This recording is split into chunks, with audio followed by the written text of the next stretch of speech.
창세기 12장 3절을 보게 되면 너를 축복하는 자에게는 내가 복을 내리고 너를 저주하는 자에게는 내가 저주하리니 땅의 모든 족속이 너로 말미암아 복을 얻을 것이라 하신지라. 모든 족속이 아브라함을 통해서 복을 얻는다는 거죠. 하나님 우리에게 복을 주신 이유가 뭘까요? 그 복은 우리에게 머무르는 게 아니죠. 이게 복은 나누고 베풀고 또 하나님께 드리고 이럴 때 이렇게 복이라는 게 풍성해지는 거예요. 이건 원리죠. 씨앗을 심는 것처럼 복을 심고 또 복을 나눌 때 풍성해지는 것을 보게 됩니다. 모든 하나님의 원리는 멈추면 소멸됩니다. 재능도 사용하지 않으면 소멸됩니다. use or lose입니다. 하나님 모든 원리예요. 씨앗은 가만두면 열매 맺지 못합니다. 하나님의 축복은 머물러서는 안 됩니다. 뭐든지 머물면 썩게 돼 있어요. 계속 흘러가야 되는 거죠. 그래서 하나님 주신 복을 만민에게 나누라고 우리에게 복을 주신 거죠. 아브라함은 선교적인 삶, 미셔널 라이프라고 그러죠. 우리도 마찬가지죠. 하나님이 우리를 이렇게 보내신 것은, 복을 주신 것은 나누라는 거죠. 자, 첫 번째 부르심에 응답하는 게 믿음이라면 두 번째 참된 믿음은 모험하는 믿음이라는 거죠. 모험. 히브리 11장 18절을 보게 되면 믿음으로 아브라함은 부르심을 받았을 때 순종하여 장래의 유업으로 받을 땅에 나아갈새 갈 바를 알지 못하고 나아갔으며. 와우, 이게 모험이죠. 한 번도 가지 않은 길, 모험을 하는 거죠. 아브라함의 모험의 특징이 뭘까요? 첫째로 아브라함의 모험은 익숙한 땅을 떠나는 모험이죠. 익숙해진 땅. 창세기 12장 1절을 보면 너의 고향과 친척과 아버지의 집을 떠나. 사람은 안전을 좋아하고 익숙한 것을 좋아하지만 또한 사람에게는 이 모험 본능이 있어가지고 하나님께서 모험을 이렇게 하도록 도전하시는 거죠. 믿음으로 산다는 것은 떠나는 거죠. 너의 고향과 친척과 아버지의 집을 떠나서. 둘째로 아브라함의 모험은 낯선 땅을 향해 나아가는 모험이죠. 떠나기만 하면 안 되죠. 그 다음에는 새로운 땅을 향해서 나아가는 모험이 필요하죠. 떠나는 것만은 강조해서는 안 되죠. 새로운 땅을 향해 나아가는 거죠. 이별이 있어야지 만남이 있는 거고요. 떠남이 있어야지 새로운 땅이 우리 눈에 보이는 거죠. 아브라함에게서 모험은 갈대아 우르를 떠나는 것도 모험이지만 새로운 땅을 아직 한 번도 가보지 않은 땅을 향해 나아가는 것이 모험이죠. 셋째, 아브라함의 모험은 말씀을 따라가는 모험이죠. 말씀. 창세기 12장 4절을 보게 되면 이 아브라함이 여호와의 말씀을 따라갔고 롯도 그와 함께 갔으며 아브라함이 하란을 떠날 때 75세였더라. 우리는 다 말씀을 믿고 말씀을 따라가는 모험을 하고 있는 거죠. 성경적인 믿음은 늘 두 가지에 초점을 맞추죠. 대상, 하나님을 믿고요. 그 내용, 하나님 말씀 믿는 거죠.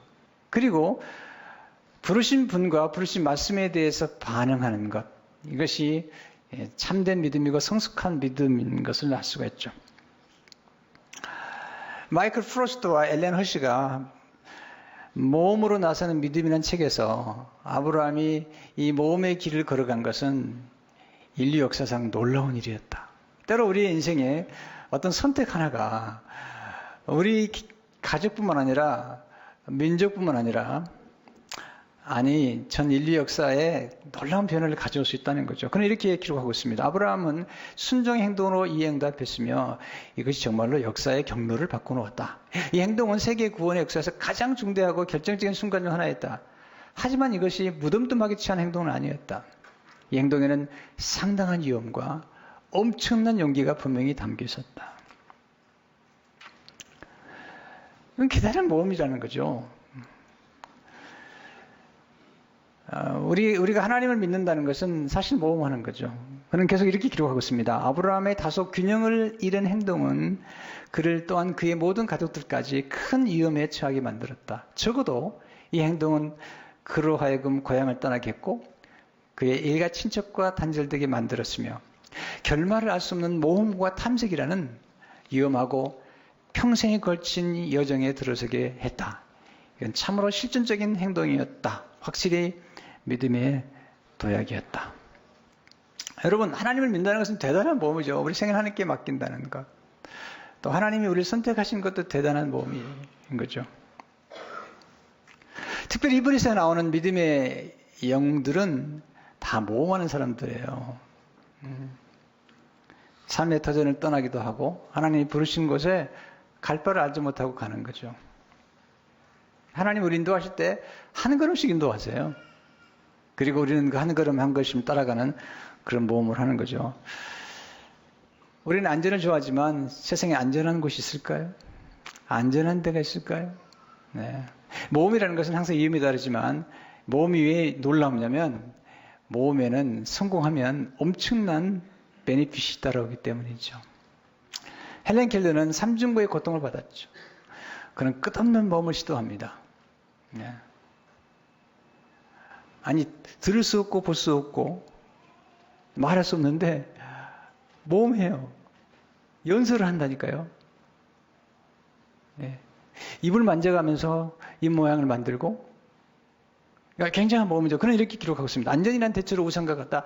본질적으로 안전은 존재하지 않으며 인간의 후손들은 모두 안전을 경험하지 못한다. 위험을 피하려는 것은 정면으로 위험과 맞서는 것보다 안전하지 못하다. 인생은 대단한 모험이거나 아니면 아무것도 아니다.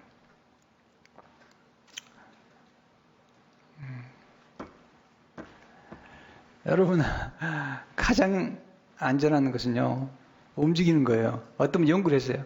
한때 이스라엘이 좀 힘들었을 때 이스라엘 위험이 좀 있을 때 연구를 해봤습니다. 어떤 게 가장 안전한가? 예, 이스라엘이 위험하지 않더래요. 네, 그냥 있는 게 가장 위험하더래요.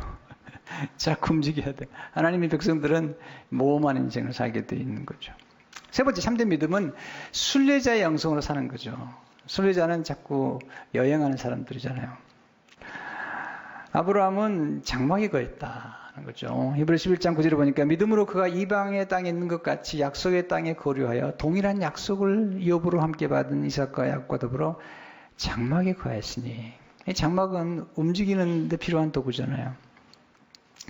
계속 그는 장막을 치고요. 이삭도 장막을 치고요. 야곱도 장막을 치죠. 장막은 유목민족에게는 가장 중요한 거죠. 농경민족은 장막을 치지 않습니다. 농경 문화는 그냥 한 땅에서 씨앗 심고 늘 가꿔서 먹고 사는 거잖아요. 근데요, 유목민족, 늘 소와 양과 염소에게 풀을 먹이는, 그래서 풀이 있는 곳에 갔다가 거기에 풀이 끝나면 또 움직여야 돼요. 그래서 유목민족에게는 멈춤은 죽음을 의미합니다. 근데 농경민족에게는 떠남은 죽음을 의미해요. 그래서 문화가 달라요. 그래서 이스라엘 백성들과 하나님의 백성들은 끝없는 유목민으로 살아갑니다. 아니 지금은 사실은 전 인류가 모두 유목민이 됐다는 거예요. 왜냐하면 옛날처럼 정착했지 않고 계속 이동하기 때문에. 우리 민족도요. 옛날에 우리 어릴 적에는요. 이런 말을 자주 썼어요. 지금은 쓰지 않아요. 왜냐하면 지금 하도 사람들이 다 이동하기 때문에 우리 어릴 적만 해도 시골에서 농촌에서 그냥 집을 떠나면 무작정 상경 이런 말 썼어요. 네. 그리고 고향을 버린 나쁜 사람, 배신자. 우리 민족 속에 이게 은근히 이게 농경 문화적인 게 있어가지고 이민 떠난 사람들을 마치 나라를 버린 사람으로 생각할 때가 많거든요. 제가 82년에 미국 와가지고 이제 유학생을 하는데 그때 떠날 때 여러 사람이 얘기하더라고. 전사님, 그 당시에 아직 목사인데 전도사님 꼭 돌아오세요. 꼭. 조국을 버리지 마세요. 여러분 조국을 버리는 겁니까? 여러분 우리가 얼마나 이민자 살면서 조국을 사랑하고 또 조국을 위해서 일할 때가 얼마나 많아요. 사실은요. 그러니까 우리가 이제 이 신앙생활을 이해하려면 사실 우리는 농경 문화 속에 부름받은 게 아니고요. 끝없이 흩어지고 끝없이 흩어져서 씨앗을 뿌리는 버려진 것이 아니라 흩어져서 심겨지는 거기서 또 씨앗을 심는 그런 사람들로 부름받은 거거든요. 그래서 아브라함이 그가 가나안에 갔지만 여전히 그런 장막에 거하면서 나중에 사라가 죽었을 때 막벨라 구를 좀 구입하면서 그는 이렇게 얘기하잖아요. 창세기 23년 4절 보니까 나는 당신들 중에 나그네여 거류하는 자이니. 우리 예수 믿는 사람들은요. 이 땅에 뿌리를 깊이 내리지 않죠. 왜냐하면 우리의 본향은 하늘이기 때문에. 하나님이 계획하신 것은 이 땅에 살면서도 하나님 나라를 경험하지만 동시에 우리 육신의 장막을 벗은 날 우리는 영원한 하나님 나라가 기다리고 있죠. 그게 히브리 10장 10절을 보게 되면 이는 그가 하나님이 계획하시고 지으실 터가 있는 성을 바랐습니다.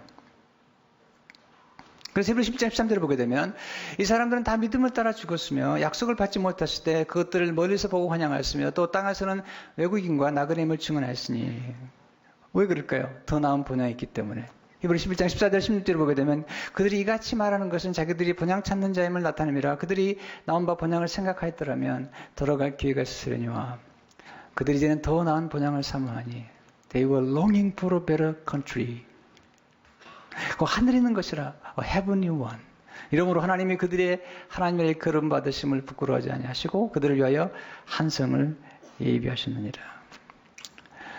여러분 시작은 했지만 목적지가 없으면 방황하는 거죠. 나그네죠. 우리는 순례자란 말을 쓰는 건 뭐냐면 우리의 영원한 본향이 있기 때문이죠. 우리의 본향 하늘이죠. 우리는 하늘의 부르심을 받은 사람들이죠. 그래서 히브리서 3장 1절에 보면 그러므로 함께 하늘의 부르심을 받은 거룩한 형제들아 우리가 믿는 도리의 사도이시며 대지상이신 예수를 깊이 생각하라. 예수님은 하늘에서 오셨고 하늘로 올라가셨죠. 천국을 선포하시고 또 우리를 하늘로 이끄시겠다라고 말씀하고 있습니다. 여러분 장막 인생의 특징이 뭐죠? 여러분 여행을 자주 다니려면 너무 소유가 많으면 안 되죠. 아니 소유에 집착하면 안 되죠. 아브라함이 소유가 없었을까요? 소유 있었어요. 소유가 있었습니다. 창세기 13장 2절을 보게 되면 아브라함의 가축과 은과 금이 풍부했더라. He was very wealthy. 굉장히 풍부했다. 다만 아브라함은 그런 소유에 집착하지 않았습니다. 그의 축복을 선교하는 데 쓰는 사명으로 알았던 거죠. 한때 그가 318명이나 되는 사병을 키웠던 적이 있습니다. 자, 그리스도인들은 소유보다는 자유를 추구하는 사람들이죠. 많은 사람이 소유한 다음에 소유에 의해서 소유되어 버리죠. 지금 인류는 인간 스스로가 만들어낸 것들 때문에 지금 엄청난 고통을 받고 있습니다. 원자폭탄, 또 인공지능, 스마트폰. 스마트폰이 우리에게 자유를 주는 것 같지만 우리는 스마트폰에 언젠가 노예가 돼버렸어요. 어디를 가나 스마트만 보고 있습니다. 이러고 있습니다. 전부들. 이거 없으면 불안해하고 하나님이 돼버렸어요. 초조해하고 잠잘 때도 옆에 놓고 가슴 품고 자고. 여러분 보세요. 우리가 소유한 것이 우리를 소유해버린 거죠. 나그네 삶이라는 것은 조금 가볍게 가는 거죠. 여러분 여행 가면서 냉장고 가지고 가는 사람 봤습니까? 그건 아니지 않습니까? 우리는 영원한 나라를 소망하기 때문에 우리가 소유에 집착해서는 안 된다는 거죠. 모든 것에 유통기간이 있는 거예요. 모든 것은 유효기간이 있는 거죠. 우리 육신이라는 것은 유효기간이 있습니다. 그래서 영원한 생명이 없이 육신의 생명만 가지고 사는 사람들은요, 진정한 소망이 없습니다. 왜냐하면 이 땅에 살면서 뭐 집도 크고 돈도 많고 명예도 있다 하더라도 유통기간 요한한 육신이 딱 끝나는 순간이면 모든 게 다 아무것도 아닌 거죠. 그래서 육신의 생명만 가지고 사는 사람들에게는 진정한 소망이 없어요.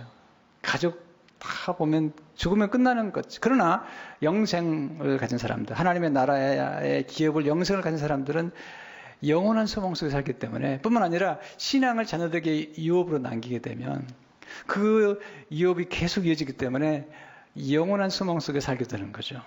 그래서 예수 믿게 되면 우리에게 영생을 주시는데 eternal life, 새로운 생명이 우리에게 들어오는 이런 것을 헬라어로 joy란 말을 쓰는 거죠. 육신의 생명이 아닌 영원한 생명이 우리 안에 들어오는 순간 우리는 영원한 영적인 감각이 생겨서 영원한 세계를 동경하게 되고요. 그리고 영원한 소망을 가지고 살기 때문에 이 땅에 살면서 그렇게 사람들이 중요하게 여기는 것들이 다 중요하게 여기질 않아요. 무신하지 않지만, 왜냐하면 우리가 소유한 예수 그리스도, 그 안에 있는 영생이 우리를 영원한 부요자로 만들기 때문이죠. 그래서 우리 안에 영적인 감각이 생긴 거예요. 영적인 지각이 생겨서 예수 믿는 사람들은 하나님의 말씀을 들을 때 희열을 느끼는 거예요. 하나님의 나라를 소망하면서 진정한 소망을 가지고 있는 거죠. 그리고 이 세상에서 상당히 자유로운 사람이 되는 것이죠. 그러면 우리가 순례자의 삶을 사는 이유가 뭘까요? 왜 하나님 우리를 이렇게 모험한 인생으로 새로운 땅으로 보내는 걸까요? 그것은 선교하라고 그러는 거죠. 성 패트릭이라는 분은 유명한 분이에요. 이분이 켈트 쪽에게 어릴 적에 노예로 끌려갑니다. 엄청난 고생을 합니다. 탈출해가지고 하나님 만난 다음에 다시 자기를 힘들게 했던, 자기를 노예로 삼았던 야만족 같은 켈트족에 돌아갑니다. 거기서 선교를 하는데 대단한 역사가 나타납니다. 그 켈트족 야만 민족을 문명을 바꿔놔버려요. 그리스도의 말씀으로. 근데 그 켈트족이 복음을 받은 다음에 굉장히 민족으로 바뀌어버립니다. 선교하는 민족으로 바뀌는데 그들이 근성처럼 모험하는 선교를 하게 됩니다. 특별히 켈트족 선교에 있어서 두 가지가 강조되는데 골방과 작은 배입니다. 그들은 골방에 들어가 사는 것 친밀한 교제를 나누면서 그들이 경건하게 쓴 기도문들이 지금도 너무나 많은 사람이 영향을 끼치고 있습니다. 또 하나는 작은 배인데 그들은 연골이 없이 둥그렇게 바닥에 평평한 배를 만들어가지고 아주 방수가 잘 되도록 만든 다음에 4사람이 들어갑니다. 그리고 모험을 시작합니다. 하나님 기도합니다. 하나님 파도와 물결의 주인 되신 하나님, 우리를 아무 곳으나 인도해 주십시오. 그리고 우리 인도하는 그곳에 내려서 우리는 선교할 것입니다. 그리고 그들이 기질 만큼 그들은 가는 곳마다 복음을 전하고 그 지역이 복음화 되면 또 4명이 배를 타고 또 파도에 휩쓸려 가지고 가는 겁니다. 몸으로 나서는 믿음이란 책에서 마이클 프로스트는 이렇게 기록하고 있습니다. 켈틴들은 4명 정도가 이 작은 배로 들어가서 이렇게 기도하곤 했다. 바람과 파도의 주님, 주님의 종인 우리들을 주님께서 원하는 곳으로 보내주십시오. 그 다음에 하나님의 주권과 모든 사람들을 구원하기 원하신 그분의 계획에 자신을 의탁하고 배를 밀고 나간다. 바다 물결이 있는 대로 배가 휩쓸리다가 해안선 어딘가에 닿으면 그곳의 사람들이 복음을 전하게 되길 희망했다. 복음으로 나서는 믿음에 대해서 이야기하는 것이다. 그처럼 켈트 기독교 운동은 하나님과 그분께 열정적 헌신하고 충성했다. 놀라운 헌신들인데 모험한 거죠. 네 사람이 배를 타고 가서 그냥 파도에 휩쓸려가지고 머무는 곳에 복음 전도하고 다시 배를 타고 4명이 타고 또 가서 엄청난 선교의 일들을 이루었는데 이게 우리가 이제 살아가는 삶이죠. 왜 이 땅에 우리가 와 있을까요? 또 하나님이 우리를 왜 이렇게 또 떠나게 하시고 새로운 곳으로 가게 하시는 걸까요? 그게 이제 하나님이 부르심이라는 거죠. 마지막 참된 믿음은 초월하는 능력이에요. 믿음이 중요한가? 아브라함의 생각 가운데 보면 그가 믿음을 경험한 다음에 놀라운 초월하는 능력을 갖게 되요. 첫째, 그는 과거를 초월해버립니다. 우상숭배했던 그가 완전히 과거를 초월하죠. 네. 많은 사람이 과거에 매여 살아요. 과거의 노예가 돼서 사는데 하나님 만나지 않으면 십자가의 은혜를 경험하지 않으면 과거를 뛰어넘기 어렵습니다. 근데 예수 그리스도 정말 만나면 과거를 떠나게 되죠. 이전 것은 지나갔으니 보라 새 것이 되었도다. 이게 기독교의 진리의 핵심이죠. 모든 숙명과 운명의 노예가 된 사람들에게 누구든지 그리스도 안에 있으면 새로운 피조물이며 지나간 모든 과거를 완전히 하나님께서 복음 안에서 해결하셨기 때문에 오늘 새로운 미래를 향해 나갈 수 있다는 것. 두 번째 참된 믿음은 나이를 초월하죠. 75세의 나이에 100세의 나이에 나이를 초월하고 갈렙 85세의 나이에 저 산지를 달라고. 우리가 나이를 의식할 수밖에 없지만 그러나 믿음은 나이를 초월하게 만들죠. 세 번째 참된 믿음은 육체의 한계를 초월하게 만들죠. 여러분 하나님이 쓰임받은 사람은 다 건강했던 건 아니죠. 사도 바울 보세요. 육체에 가시가 있어가지고 늘 그런 힘들어했어요. 우리에게 놀라운 영감을 줬던 미우라 야코를 비롯해서 또 하나님의 사람들은 육체의 한계를 초월했어요. 연약함을 초월한 사람이죠. 저도 그렇게 건강하게 태어나지 못했어요. 늘 약하고 그래요. 사람들이 늘 걱정을 해요. 제가 봐도 제가 걱정이 돼요. 네. 이번에 코스타에 갔는데 시카고가 얼마나 더워요. 습하고요. 근데 난 춥더라고. 내복을 입었어, 내복. 이 캄프루스룸에 들어가니까 얼마나 에어컨을 세게 틀어놨는지 내복 입은 채로 들어가서 또 세타를 몰래 끼워 입었어요. 제게는 이 어딘가를 간다는 건 굉장히 모험이에요. 비행기를 타는 거 너무 추위를 타가지고. 여러분 그래도 자주 나가는 것 같아요. 왜냐하면 제가 약하긴 해도 할 일 다 합니다. 네.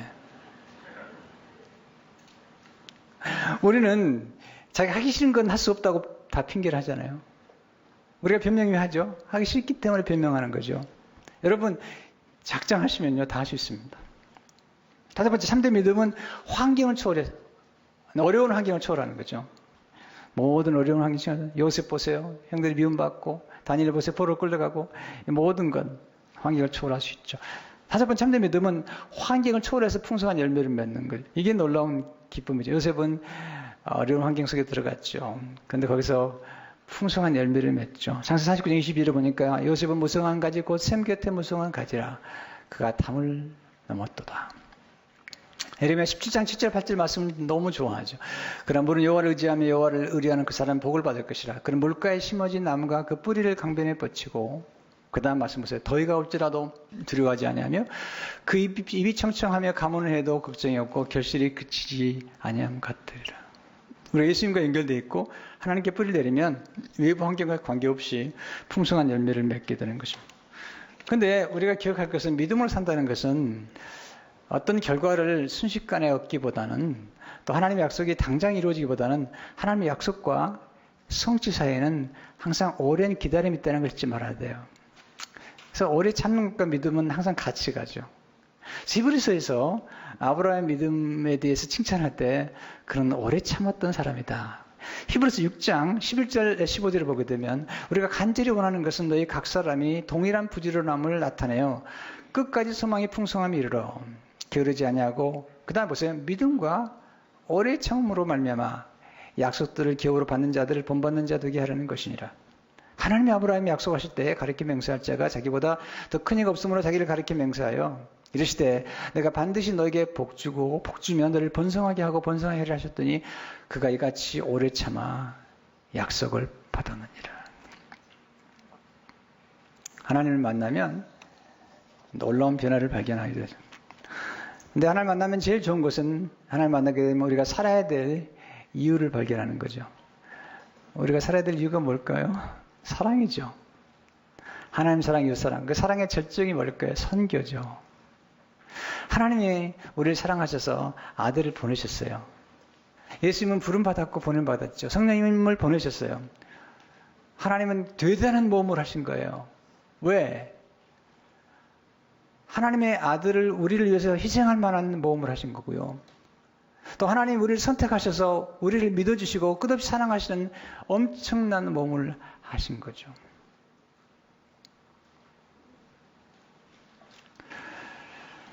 예수님의 생애는 모험으로 가득 찼습니다.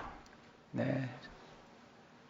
병자를 고쳐주고 귀신을 쫓아내시고 그리고 하나님의 아들이 이 땅에 내려오셨다니까요. 그리고 십자가에 매어 달리셨어요. 엄청난 모험을 시작하신 거죠. 그래서 우리 안에는 안전을 추구하는 본능이 있는 것 반면에 예수님 우리 안에는 예수님의 DNA가 있어요. DNA. 예수님 영접했기 때문에 예수님의 DNA가 있어가지고 우리 안에 모험 본능이 있는 거죠. 대단한 모험 본능이 있는 거죠. 저도 두 가지가 다 있는 것 같아요. 안전 본능이 있어가지고 늘 안전하고 싶다. 근데 내 안에 또 엄청난 모험 본능이 있어가지고 저도 목회자의 길을 걸을 뿐 아니라 미국에 왔고 또 개척을 2번이나 하고 뭐 엄청난 모험들을 하는 것 같아요. 네. 왜 그럴까요? 우리 안에 예수님이 계셔서 그래요. 마이클 프로스트는 이렇게 기록하고 있습니다. 위대한 모험가이자 영의 원형이시고 계시록의 흰말을 타신 이시며 용감한 구원자신 예수님을 따르는 구원받은 백성들의 교회는 위대한 모험이 존재하며 믿음과 선교의 위험을 감수하는 장소가 되어야 한다. 하나님을 사랑하는 것은 곧 그분과 같이 되는 것이기 때문입니다.